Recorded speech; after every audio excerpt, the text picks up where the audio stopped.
गए हैं परसिस्टेंट के सीएफओ विनीत तेरेदेसाई और इनसे अब बातचीत की शुरुआत करते हैं और जानने की कोशिश करते हैं कि नतीजों को लेकर किस तरह का मूड माहौल बनता हुआ दिखाई दे रहा है। आपका बहुत बहुत स्वागत है विनीत साहब योर स्टॉक में। और देखिए, नंबर के फ्रंट पर ठीक ठाक नंबर्स हमने आते हुए देखे हैं, लेकिन कुछ स्पेसिफिक सेगमेंट्स अगर हम देखें, हेल्थ केयर, यहाँ पर एक प्रेशर हमने आता हुआ देखा है। तो प्रेशर के पीछे वजह और जो decent set of numbers overall आते हुए देखे हैं हमने, उसके पीछे आप क्या फैक्टर्स गिनाएंगे?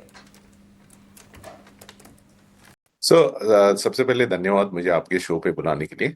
देखिए, ये अनसर्टन मैक्रो इकोनॉमिक एनवायरनमेंट में हमने 18.8% year on year dollar terms में ग्रोथ दिखाई है। रुपी टर्म्स में 21.8% है। और ये ग्रोथ हमारी दो verticals major, banking financial services vertical और हाईटेक वर्टिकल, ये दो वर्टिकल के यहाँ से आई है। ईयर ऑन ईयर अगर देखेंगे तो हमारा हेल्थ केयर वर्टिकल भी अच्छी ग्रोथ दिखाई है। मगर ये हेल्थ केयर वर्टिकल हमारे पिछले 2 साल से काफी एक्सपोनेंशियली ग्रो हो रहा था। तो वो अभी एक कंसोलिडेशन फेज है। थोड़े से मैक्रो एनवायरमेंट्स और पॉलिसी चेंजेस जो यूएस में हो रहे हैं, उसका थोड़ा सा एक कंसोलिडेशन इफेक्ट है। मगर हमें लगता है कि अगले 2 क्वार्टर से ये इसमें भी आपको ग्रोथ दिखाई देने चालू हो जाएगी। और बैंकिंग फाइनेंशियल सर्विसेज सबसे स्टार परफॉर्मर है अभी। पिछले 2 क्वार्टर 3 क्वार्टर से अगर देखेंगे, year on year quarter on quarter काफी अच्छी तक ग्रोथ दिखाई है। उसमें पाइपलाइन अच्छी है, डील विंस अच्छे हैं। तो बैंकिंग फाइनेंशियल सर्विसेज हमारा आगे जाके एक स्टार परफॉर्मर रहेगा। हाईटेक वर्टिकल में भी जो एक थोड़ा सा सबड्यूड था 2 क्वार्टर पहले, उसमें भी कंसिस्टेंटली अभी लास्ट 2 क्वार्टर से अच्छी ग्रोथ आई है। और वहां भी अब अगर आप ईयर ऑन ईयर देखेंगे तो अच्छी तरह से ग्रोथ दिखाई दी है। तो हमें लगता है कि अभी एक हेल्थ केयर वर्टिकल 1-2 क्वार्टर के बाद जब भी वापस कंसोलिडेशन फेज से बाहर आ जाएगा, तो तीनों वर्टिकल्स एक हमें इंडस्ट्री लीडिंग ग्रोथ दिखाने में मदद करेंगे। और थोड़ी सी अनसर्टनिटी जो अभी है, वह हमारी उम्मीद ये भी है कि ये towards the end of the year, financial year, calendar year या फाइनेंशियल ईयर, इंटरेस्ट जैसे यूएस में इंटरेस्ट रेट रिडक्शन भी थोड़ा सा चालू हो जाएगा, तो उसका भी बेनिफिट मिलेगा और डिसीजन मेकिंग थोड़ी सी फास्ट हो जाएगी। बिल्कुल सर, अब एक सवाल जो ग्लोबली टेंशन है और ख़ासतौर पे टैरिफ अनसर्टेनिटीज़ है, और ग्लोबल फेसिंग कंपनियों के लिए दोनों ही ट्रिगर्स बड़े अहम होते हैं। तो इन सारी चीज़ों के बीच क्या क्लाइंट्स की ओर से कोई दबाव, ख़ासतौर पे डिस्क्रिशनरी जो स्पेंडिंग है उसे लेकर, और क्या इन सब की वजह से क्लाइंट के मामले में निर्णय लेने में किसी तरह की देरी हो रही है? देखिए, परसिस्टेंट प्रोडक्ट और प्लेटफॉर्म इंजीनियरिंग कंपनी है, डिजिटल इंजीनियरिंग कंपनी है। तो हमारे लिए हम जो काम करते हैं कस्टमर्स के साथ, वहाँ डिस्क्रिशनरी बहुत कम, उसका इम्पैक्ट हमारी बिजनेस पे बहुत ही नेग्लिजिबल है।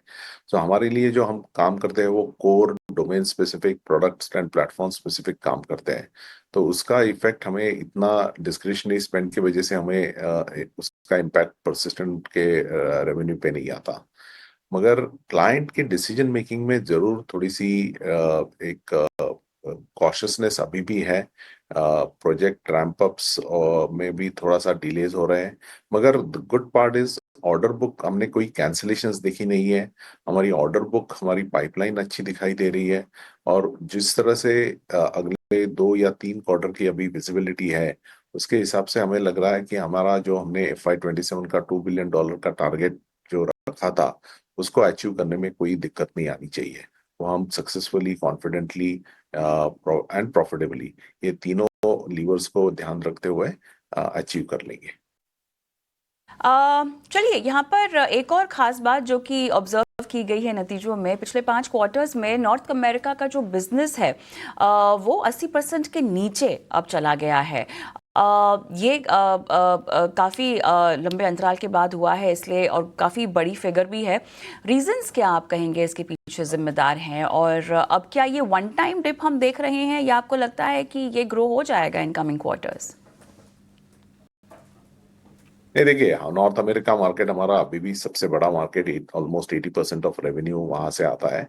हेल्थ केयर वाले जो क्लाइंट्स हैं वो ज्यादा से ज्यादा नॉर्थ अमेरिका में है। सो थोड़ा सा वहाँ इफेक्ट उसके वजह से हुआ है।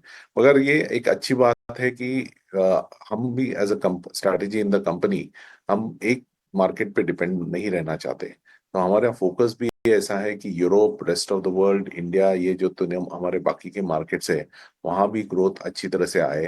तो वहाँ भी फोकस हो रहा है। वहाँ कुछ हमें ये क्वार्टर में थोड़े से रैंप अप्स मिले हैं तो जिसका बेनिफिट मिला है। तो नॉर्थ अमेरिका मार्केट स्टेबल है, कुछ ऐसी दिक्कत वाली सिचुएशन नहीं है। बिल्कुल। एक चीज़ और समझना चाहेंगे आपसे, एबिट मार्जिन्स को देखें तो ऑलमोस्ट फ्लैट रहे हैं 15.5% पे क्वार्टर ऑन क्वार्टर बेसिस पे।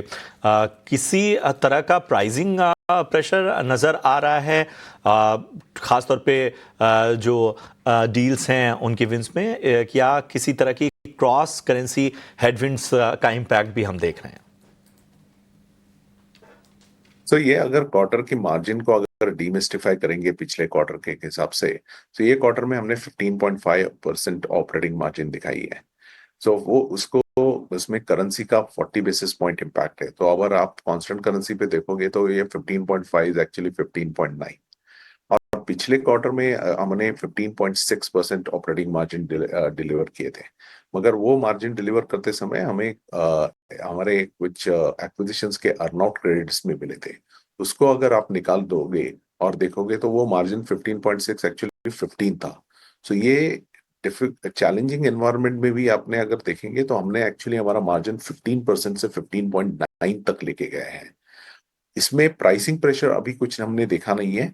मगर हमने एक बड़े दो कपल ऑफ बड़े बड़े प्रोजेक्ट्स के लिए हमारा एक ऑन साइट से ऑफशोरिंग का काम चल रहा है, जहां हमने अभी भी थोड़े से ऑन साइट रिसोर्सेस अभी भी रखे हुए हैं, जिसके वजह से थोड़ा सा मार्जिन इफेक्ट आया। मगर वो अगले कई क्वार्टर्स में वो नॉर्मलाइज हो जाएगा और उसका बेनिफिट आपको हमारे मार्जिन्स में दिखाई देगा।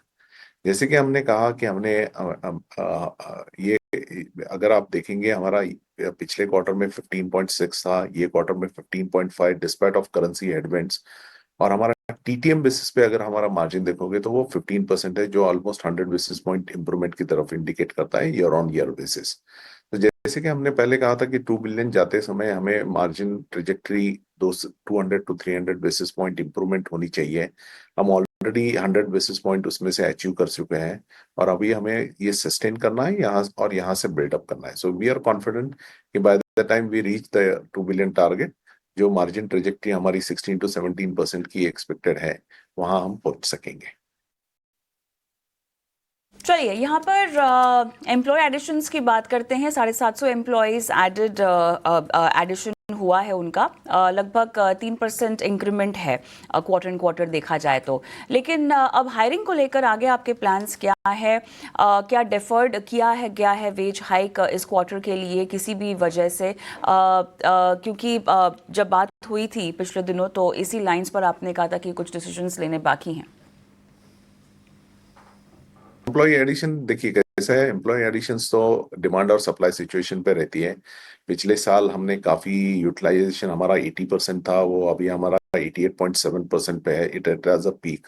बट अभी की डिमांड सप्लाई सिचुएशन जो है मार्केट में, उसके हिसाब से तो एम्प्लॉय एडिशंस हम करते रहेंगे। एट्रिशन थोड़ा सा बढ़ा है बट अभी भी एक्सेप्टेबल रेंज में है, 13.9% है। हमारी एक्सेप्टेबल रेंज 12 to 15% है। सो उसमें कोई दिक्कत नहीं लग रही है। सो जैसे ही डिमांड सप्लाई सिचुएशन के हिसाब से हम हायरिंग करते हैं। अभी देर इज नो नेसेसिटी कि हम जाके एक काफी हद तक बेंच बिल्ड करें। Just in time hiring policy हमारी काम कर रही है। जहाँ क्रिटिकल प्रोजेक्ट्स है, स्पेशलाइज स्किल्स है, वहाँ हम अच्छी तरह से एडवांस में हायरिंग कर रहे हैं और उसके बेंच भी हम बिल्डअप कर रहे हैं। बिल्कुल। तो ये है राय इन सब के बीच में, और तमाम बातें हमने आपके सामने रखी। और एक और अहम सवाल है कि जिस तरह से आप बता रहे हैं कि इसका मतलब ये है कि एम्प्लॉय एडिशन जो है वो कहीं ना कहीं पाइपलाइन में है, वेज हाइक भी आने वाले वक्त में नज़र आ सकती है। लेकिन सवाल ये है कि आखिर किस सही समय पे? सो हमारी टिपिकल वेज हाइक्स जुलाई 1 से रहती थी। उसको अभी हमने एक क्वार्टर के लिए डिफर कर दिया है। सो दिस इज, देखिए, wage hikes it's all about कि जैसे मैक्रो इन्वायरमेंट रहता है और डिमांड और सप्लाई सिचुएशन रहती है, उसके हिसाब से उसको एडजस्ट किया जाता है। तो अभी जो मैक्रो इकोनॉमिक एनवायरनमेंट है वहाँ हमने देखा कि अभी जो वेज हाइक्स की एक क्वार्टर से अभी जरूरत नहीं थी, तो उसके लिए हमने एक क्वार्टर से डिफर कर दिया। और अभी लगता है हमें कोई नहीं लगता कि there is any reason to delay it further than October 1।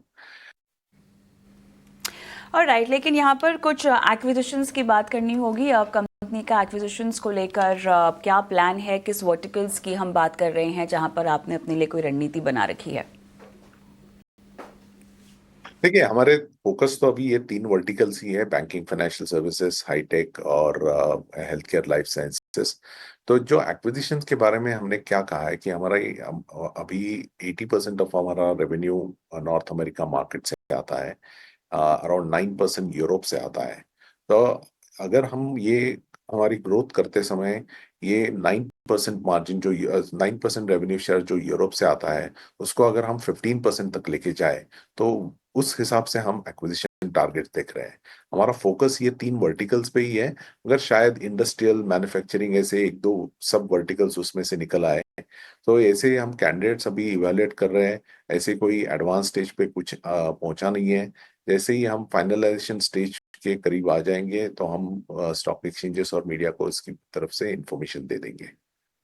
सही कहा आपने, लेकिन इन सब के बीच में एआई का शोर यानी आर्टिफिशियल इंटेलिजेंस का भी काफी शोर है।